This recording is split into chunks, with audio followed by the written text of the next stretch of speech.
He's coming soon.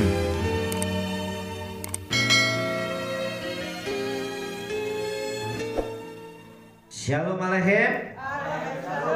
Apa kabarnya? Haleluya, luar biasa. Yes, yes, yes. Wow. Anak Nuha, kita sangat istimewa. Bapak Ibu Saudara yang dikasih oleh Bapak Yahweh, hari ini kita kembali dengarkan Dafar Elohim.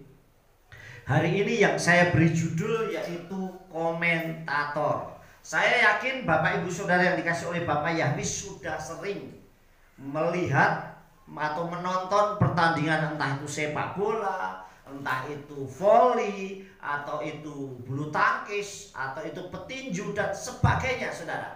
Baik pertandingan maupun perlombaan, biasanya itu ada komentatornya, saudara. Nah, komentator itu artinya adalah orang yang pekerjaannya mengomentari atau mengulas sesuatu berita dan sebagainya, atau istilahnya juru ulas, saudara. Jadi komentator itu pekerjaannya mengomentari, jadi namanya komentator. Nah, saudara yang dikasih oleh Bapak Yahweh, secara tidak langsung sekarang ini banyak orang yang beralih profesi, saudara. Dari mulai worship leader jadi komentator, dari mulai pedagang jadi komentator, dari mulai juru masak menjadi komentator. Sehingga saat ada di Facebook atau dimanapun di media sosial, mereka banyak yang menjadi komentator, saudara. Apakah kita ini termasuk di sana salah satunya yang menjadi komentator atau suka berkomentar, saudara? Jadi mengulas sesuatu, sehingga kalau ada orang yang upload sesuatu, kita yang mengulas, saudara. Kita yang mengomentari. Kalau komentarnya itu bagus, it's okay, saudara. Misalnya, wah, hari ini saya menerima berkat luar biasa. Saudara komentari, amin, haleluya. Wah, berkat Bapak Yahweh dahsyat, itu luar biasa, saudara. Menjadi komentator yang baik, saudara. Tetapi kalau ada orang yang mengunggah sesuatu, saudara, wah, hari ini saya dapat berkat yang luar biasa. Saudara kemudian komen, wah, paling juga kredit. Kalau enggak itu ya juga ngutang itu. Wah, mulai komentarnya banyak yang negatif. Apalagi saudara bilang, enggak mungkin dia bisa beli. Wong suaminya aja kerjanya cuma seperti itu, dia mengambil sesuatu. Wah, itu mesti ngutang. Nah, saudara mulai nyinyir, saudara mulai komentar-komentar yang negatif yang dinaikkan. Nah, apakah kita termasuk salah seorang dari seperti itu, menjadi komentator-komentator yang negatif, saudara? Coba saudara perhatikan kalau ada pertandingan sepak bola. Wah, kemudian saat giring bolanya, saudara, kemudian komentator, wah, terus seru. Tapi saat mengoper bola salah, saudara, ke musuhnya, dia bilang, wah, seharusnya ini begini nih. Terus kemudian saat diulas, artinya ada partnernya untuk ngomong, wah, itu seharusnya begini. Coba komentator itu suruh main sendiri, pasti terus terang nggak bisa. Saya pernah ikut, saudara. Saya kalau lihat pertandingan sepak bola, saudara, anggaplah kita ini sering nonton, kadang tangan kita ikut gerak, betul nggak, saudara? Atau nonton bulu tangkis, wah, kita ikut gerak sana, ikut gerak sini, mempraktekkan, saudara. Tapi coba kita praktek, saudara. Saya pernah melakukannya, saudara. Dan begitu ikut sepak bola, saudara, pakaian udah rapi, sepatu bola sudah beli, begitu di lapangan baru jalan lari, mungkin nggak ada 100 meter, wah, napasnya sudah bener-bener ngos-ngosan, saudara. Nah, ternyata teorinya, komennya itu lebih mudah dibandingkan prakteknya, saudara. Sekarang ini juga banyak orang yang khotbahnya bagus, tulisan renungannya juga hebat, saudara, tetapi mempraktekkannya nggak bisa. Sehingga apa yang terjadi, apa yang disampaikan tidak sesuai dengan yang dipraktekkan. Itulah yang banyak terjadi di dunia sekarang, Pak. Seorang komentator itu belum tentu bisa memainkan peran dan apa yang dikomentarinya. Terkadang banyak orang di sekitar kita yang sering menjadi komentator dalam kehidupan kita, padahal kita yang menjalininya. Amin, bener gak? Kadang orang berkomen terhadap kita, menjadi komentatornya kita. Kita pakaian apa, diomongin. Kita pakai model rambut apa, diomongin. Kita pakai sepatu apa, diomongin, saudara. Kita naik mobil apa, diomongin. Kita naik motor apa, diomongin. Jadi banyak orang yang menjadi komentator di sekitar kita. Dan sayangnya, saudara, seringkali kita menjadi negatif sama orang itu. Seharusnya kalau orang itu komen terhadap kita mau baik atau tidak baik, saudara, kita cuek saja, berarti kita artisnya, saudara. Amin. Pernah gak saudara lihat ada artis rambutnya dimerah, bajunya disobek-sobek atau mungkin bolong-bolong, terus orang komen, dia cuek, gak peduli, malah justru banyak orang yang mengikuti, saudara. Nah, saudara yang dikasih oleh Bapak Yahweh, seringkali kita dikomentari, seringkali kita diomongin oleh orang. Tetapi satu hal, saudara, berarti kita menjadi orang pusat perhatiannya dia. Amin. Kita nggak perlu hal yang negatif. Bagaimana sikap kita menghadapi dunia yang sering mengomentari kita dan menilai kita? Nah, sikap kita ini apa kalau kita sering dikomentari, kita sering dinilai oleh orang yang ada di sekitar kita, saudara? Atau bahkan mungkin diam-diam di Facebook kita, atau di Instagram kita, atau di Twitter kita, atau di apapun, ada orang yang mengamati kita, saudara. Wah, ini tulisannya selalu negatif terus, ini tulisannya selalu positif terus, ini tulisannya luar biasa, atau ini tulisannya selalu copy paste punya orang. Nah, ada orang-orang yang menjadi pemerhati, saudara. Nah, sekarang sikap kita apa, saudara, dalam menghadapi dunia yang sering mengomentari dan menilai kita? Yang pertama, saudara, yaitu adalah hiduplah menjadi diri sendiri. Hiduplah menjadi diri sendiri sesuai dengan daftar Elohim. Artinya tidak terpengaruh dengan komentar orang lain. Amin. Kalau ada orang yang bilang, wah itu begini, terima kasih, tetapi saya lebih percaya Tuhan saya. Amin. Jadi segala sesuatu kita ambil positifnya. Tetapi kalau orang melempar kutuk, kita tolak demi nama Yesus Masiah. Saya tidak akan pernah menerima kutuk. Amin. Tetapi kalau ada orang, wah sekarang hebat ya, wah sekarang sudah kaya. Amin. Amin, saudara. Ya nggak apa-apa. Mungkin orang itu membuli kita karena kita sedang dalam kondisi terpuruk. Tetapi seringkali bulian itu dilemparkan dengan kata-kata yang mengangkat, saudara. Misalnya kita lagi terpuruk, orang bilang gini, wah hebat, sekarang lagi naik daun. Padahal jujur, saudara, kita lagi terpuruk. Kita bilang amin, saya pasti berhasil. Amin, saudara. Hal-hal yang membuli kita, yang masuk ke dalam diri kita, yang orang negatif itu kita rubah menjadi positif, saudara. Hal-hal yang membuat kita ngirimin kutuk dibuat menjadi berkat, saudara. Tetapi kalau ada orang yang ngirim berkat sekalipun tujuannya itu melecehkan kita, kita aminkan, pasti terjadi luar biasa. Amin. Kalau kita sedang naik motor, mungkin motor kita motor tua, orang bilang, wih hebat, motornya sekarang bagus. Amin, pasti jadi bagus, saudara. Artinya hiduplah jadi diri sendiri.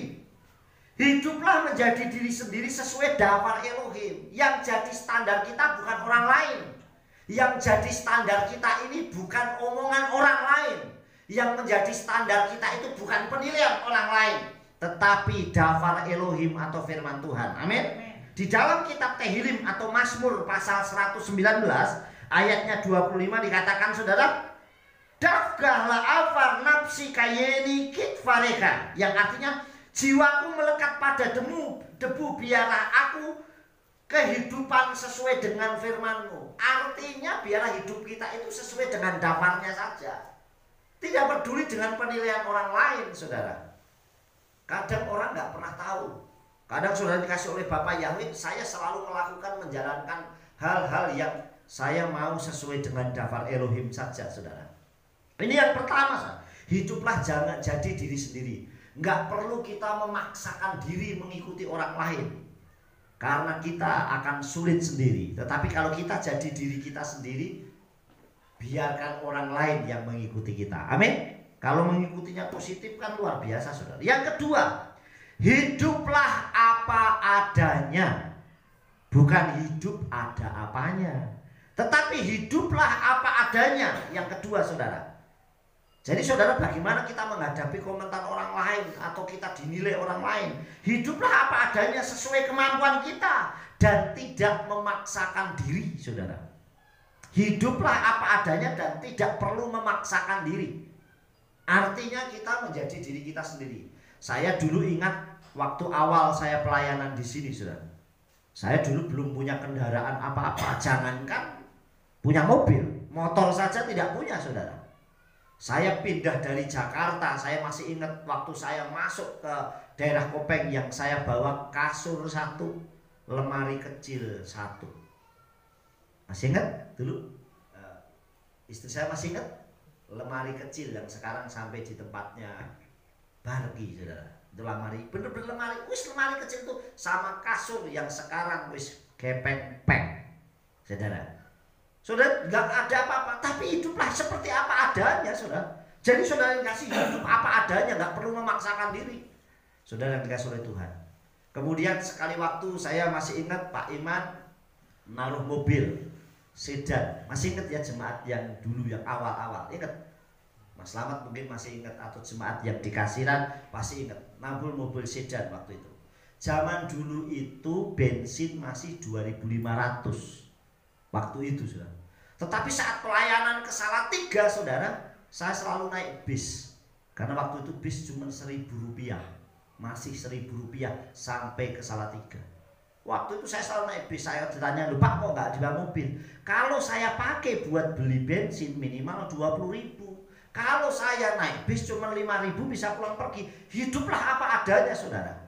Jadi tidak perlu masuk naik mobil karena gengsi, saudara. Waduh, kayaknya hebat, saudara. Pakai jas, pakai dasi, bawa mobil, tapi nggak bayar duit. Ya sama saja, saudara. Lebih baik apa adanya, saudara. Dan saya terus nanti pulang malam naik bis tetap, saudara, apa adanya, saudara yang dikasih oleh Tuhan. Jadi tidak memaksakan diri. Sampai akhirnya ya sudah, mobilnya waktu itu dia ambil lagi. Sampai Bapak Yahweh berkati motor. Saya sudah punya motor. Ya nggak perlu kalau pergi kemana-mana harus kereta mobil. Itu namanya gengsi, saudara. Kita ini bukan makan gengsi, saudara. Rugi sendiri kalau kita memaksakan. Ya naik motor aja. Ke Semarang naik motor, saudara yang dikasih. Pernah saya ke Jogja naik motor sampai di Kaponan banyak bocor. Udah malam, tengah malam sampai berhenti itu sama Pak Harun. Terus kemudian sampai ada mobil di tambal ban. Saya bilang, "Pak, tolong bisa nggak tambalin?" "Wah, udah malam Pak, saya udah tutup, nggak bisa. Kalau mau ya tambal sendiri." Ya saya nggak bisa tambal sendiri, saudara. Akhirnya sudah gimana caranya? Akhirnya saya mobil bukaan itu saya bilang, "Mas, boleh nggak numpang?" Akhirnya motornya, "Oh boleh Pak." Akhirnya motornya saya naikin ke mobil, saya pegangin berdua nih sama Pak Harun waktu itu. Sampai di atas sini tak kasih uang, dia "Nggak Pak, saya nolong saja kok, nggak apa-apa." Nah Bapak Yahweh tetap sertai. Kalau enggak, yo nginep, saudara, di Hotel Emper istimewa sampai pagi. Tapi nggak apa-apa, hiduplah apa adanya, nggak perlu memaksakan diri, saudara. Jadi kalau orang hidup apa adanya, tidak dikejar sesuatu. Saya masih punya motor, ya sudah pakai motor itu saja. Nggak perlu, wah ini mau tak ganti motor yang baru. Akhirnya kita kredit, saudara. Nah saat kredit, padahal jujur kalau kayak gembala gini mau dapat uang dari mana? Kan hanya berharap berlatah lutut. Daripada nanti kebluk, ya apa adanya. Kalau gawe, wah gaji saya 2 juta nih. Kalau buat nyicil motor 300.000 saya masih bisa. Nah ini enak, planningnya tiap bulan pasti. Lah kalau orang yang ngandelin lutut, kan terserah Bapak Yahweh mau ngasih berkat atau gajinya dari surga berapa. Nah saudara, itulah yang terjadi. Hiduplah apa adanya, sesuai dengan kemampuan kita, dan tidak perlu memaksakan diri, saudara. Di dalam kitab 1 Tesalonikim atau Tesalonika pasal yang kelima ayat 18 dikatakan, "Hodu al-kaldama kisehu retson Elohim lagabeikem bamasyah Yeshua." Mengucap syukurlah dalam segala hal, karena inilah kehendak Elohim dalam Masiah Yeshua bagi kami. Jadi kuncinya hidup apa adanya itu mengucap syukur dalam segala hal. Amin. Jadi orang yang mengucap syukur dalam segala hal pasti terjadi dengan luar biasa. Amin. Saudara yang dikasih oleh Bapak, kuncinya hidup apa adanya ya harus mengucap syukur. Hari ini saya diberkati, amin. Besok belum, ya nggak apa-apa, tetap mengucap syukur dalam segala hal. Amin, saudara. Yang ketiga, selalu bersyukur. Selain mengucap syukur dan selalu bersyukur. Kenapa? Karena apa yang terjadi dalam kehidupan kita tidak lepas dari pengawasan Elohim. Jadi saat dikasih berkat, wah haleluya Bapak Yahweh dahsyat. Tetapi saat kita diizinkan dalam kondisi depres atau mungkin ekonomi kita atau kita mengalami sakit, ya tetap bersyukur. Karena Tuhan pasti punya rencana yang jauh lebih indah.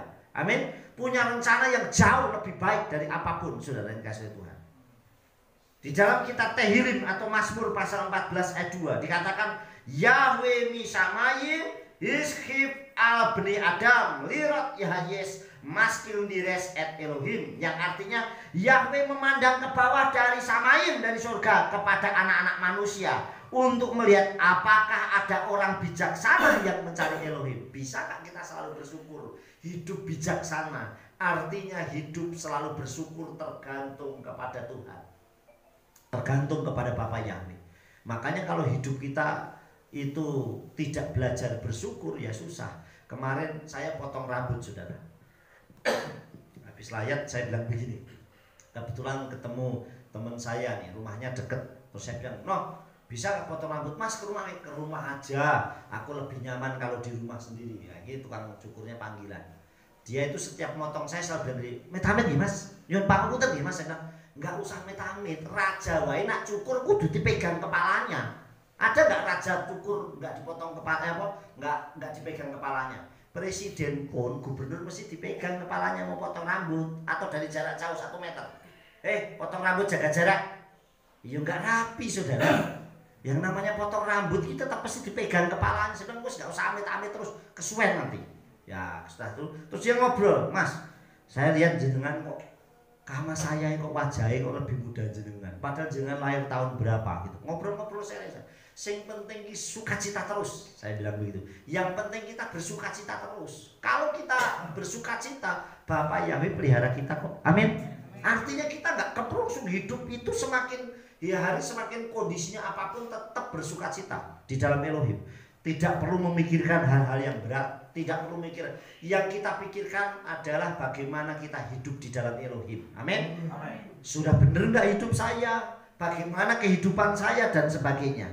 Jadi saudara, bersyukur itu bukan nunggu waktu kita diberkati, tetapi setiap waktu apapun keadaan dan kondisinya kita. Amin. Yang terakhir saudara, semakin mendekat. Jadi kalau kita mendengar komentator orang lain dalam diri kita, selain tadi yang pertama, hiduplah menjadi diri sendiri. Yang kedua, hidup apa saja. Yang ketiga, selalu bersyukur. Yang keempat, selalu mendekat. Begitu kita dapat koreksi atau komentar dari orang lain, kita lebih dekat dengan Bapa Yahweh. Amin.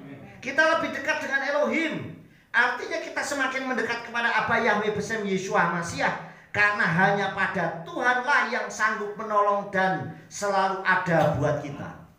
Orang yang komentar terhadap diri kita itu, komentator itu belum tentu bisa mencukupi segala kebutuhan kita. Komentar itu paling bisanya hanya memberikan input masukan. Tapi apakah selalu bisa memberikan solusi buat kita?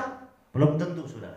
Tetapi kalau kita selalu mendekat kepada Abba Yahweh Elohim besem Yeshua Masiah, Dia yang selalu memberikan solusi buat kita. Amin. Apapun yang kita akan alami, apapun yang kita akan hadapi.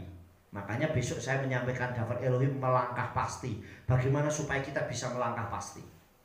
Saudara yang dikasih oleh Tuhan, dalam kitab suci Tehillim atau Mazmur 46 ayat 2, di situ dikatakan Elohim lanu makasefaos Esra Vesarot nim sameot. Ini lagu pujian yang sering kita nyanyikan. Elohim lanu makasefaos Esra Vesarot nim sameot. Elohim lanu makasefaos, yang artinya Elohim adalah tempat perlindungan dan kekuatan bagi kita. Sebagai penolong dalam kesesakan sangat terbukti. Sebenarnya garis bawahi kata sangat terbukti. Jadi sebagai penolong dalam kesesakan sangat terbukti. Manusia belum tentu bisa mereka jadi penolong, tapi belum tentu saat dalam kesesakan. Makanya saudara perhatikan kehidupannya Iyob. Dikatakan dalam Iyob pasal 42, di situ dari mulai ayat 10, dan saat Iyob berdoa buat sahabat-sahabatnya, maka dia dikembalikan, dipulihkan 2 kali lipat. Dan apa yang terjadi? begitu Iyob dipulihkan, saudara yang dikasih oleh Tuhan, apa yang terjadi? Sahabat-sahabatnya dan saudara-saudaranya datang kembali kepada Iyob. Yang tadinya mungkin berkomentator, menjadi komentator, yang menjadi ini sahabat-sahabatnya Iyob, baik Sua, terus dan yang lainnya, saudara, dia sering berkomentar, makanya sering berdiskusi, sering berdialog dengan Iyob. Tetapi apa yang terjadi, saudara? Apakah mereka memberi solusi yang banyak? Tetapi apa yang terjadi saat Iyob sudah dipulihkan 2 kali lipat? Saudara-saudaranya dan sahabatnya kembali kepada Iyob. Mereka menghibur Iyob atas kejadian yang pernah dia alami. Lah, menghibur kok bukan saat kesusahan. Saudara, berapa banyak justru saat ada masalah orang saling nyalahkan. Betul nggak? Orang Israel begitu masuk laut Suf dan keluar, dan mereka di padang gurun tidak menemukan air. Apa yang dilakukan oleh orang Israel? Lebih baik kami mati di Misraim, tetapi kami makan daging. Berarti saling menyalahkan. Jadi kalau ada masalah justru orang saling menyalahkan. Begitu ada masalah itu harusnya saling menguatkan, saling menghibur. Termasuk situasi sekarang ini, seharusnya kita saling menguatkan, saling mendoakan, dan saling menghibur satu dengan yang lain. Amin. Bukan saling menyalahkan, saudara. Nah, saudaranya Iyob datang untuk menghibur. Lah, menghibur kok bukan saat Iyob terpuruk atau terpuruk, saudara. Yang kedua adalah mereka duduk makan bersama dengan Iyob. Mau nggak mereka makan sama Iyob itu saat Iyob kusta? Ayo, pasti banyak yang lari, apalagi jijik, saudara. Wah, mau makan sama Iyob, sudah bau, sakit, kusta, pasti jijik, orang belum tentu mau makan, saudara. So, kita mau makan di warung saja, kalau warungnya kotor belum tentu kita makan, apalagi duduk sehidangan dengan orang yang sakit kusta. Mereka mau makan sama Iyob setelah Iyob dipulihkan. Yang ketiga, saudara, mereka memberikan cincin dan uang atau keset kepada Iyob. Lah, kenapa memberikan uang dan cincin nggak saat dia terpuruk buat modal? Justru dia sudah dipulihkan. Bagi Iyob, kalau sudah dipulihkan 2 kali lipat, ya uang pun nggak berharga bagi dia. Nah, seringkali begitu, saudara. Makanya saat orang itu sukses, orang itu berhasil, wah, yang rimpun, yang ngerubung banyak, yang datengin banyak. Tapi saat orang terpuruk, mau nggak dia mendoakan? Saudara yang dikasih oleh Bapak, hari ini kita belajar, jangan dengarkan komentar orang lain. Kalau orang lain komentar yang baik, aminkan. Tetapi saat orang itu komentar-komentar yang tidak baik, yang negatif, yang membuat mental kita down, tolak dalam nama Yesus Masiah. Karena kita anak Elohim. Amin. Pasti kita dalam pengawasannya Tuhan. Tetapi kalau ada orang yang membuli kita, tujuannya menjatuhkan, tetapi perkataannya itu membangkitkan dan positif, aminkan. Contoh, makanya seperti saya kasih contoh, begitu kita ketemu dibilang, weh sekarang kaya ya, biasanya kan gitu nih, ditepuk nih, weh saiki sugih nih, saiki kaya, amin. Jangan bilang wah ngenyek, weh, jangan bilang begitu. Justru bilang amin, saudara. Amin sudah dikasih oleh Bapak ya, amin. Saat kita dibilang, weh saiki jadi bos ya, amin. Saudara, sekalipun mungkin orang itu sebenarnya membuli kita, saudara, tapi begitu kita bilang saiki bos ya, amin, saudara. Amin. Jadi kalau kita dilakukan, kita lihat apa yang dikatakan, saudara. Saya sudah pernah saksikan yang terakhir.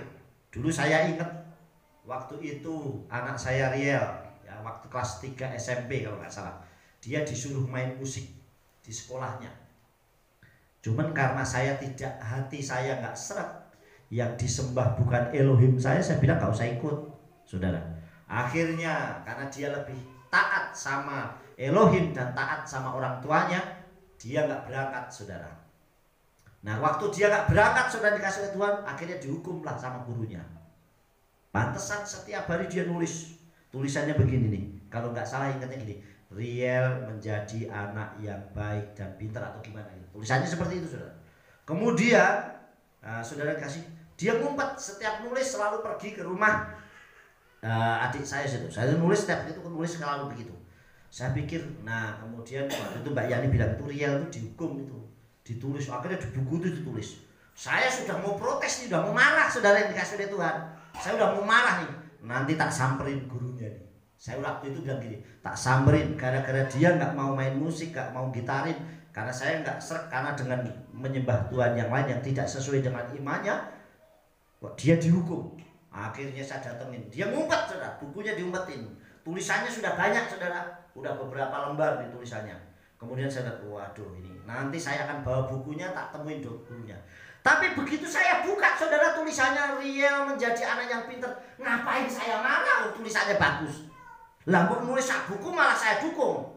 Mau tulisannya positif, Riel menjadi anak yang. Kalau pintar ngapain saya marah-marah? Betul gak saudara? Ada hal yang kita harus lihat dulu, mana yang harus kita lakukan. Sekalipun itu hukuman, tapi tulisannya sangat baik dan positif. Amin. Saudara, kalau saya dihukum tulisannya aku menjadi anak Bapa Yahweh yang taat dan setia. Amin kan? Kalau perlu nulisnya gede-gede, sak rumah ditempelin tulisan terus. Kalau kita dihukum saya menjadi orang yang sukses, tulislah sebesar-besarnya. Itu hukuman yang menjadi berkat buat kita. Amin. Amin. Jadi saudara yang dikasih oleh Bapa Yahweh, jangan dengarkan komentator orang lain, tetap lakukan selalu apa yang menjadi sesuai daftar Elohim. Amin. Kita ikutin standarnya daftar Elohim. Sukses besar buat kita semua. Abah Yahweh Besem Yeshua Mashiach memberkati.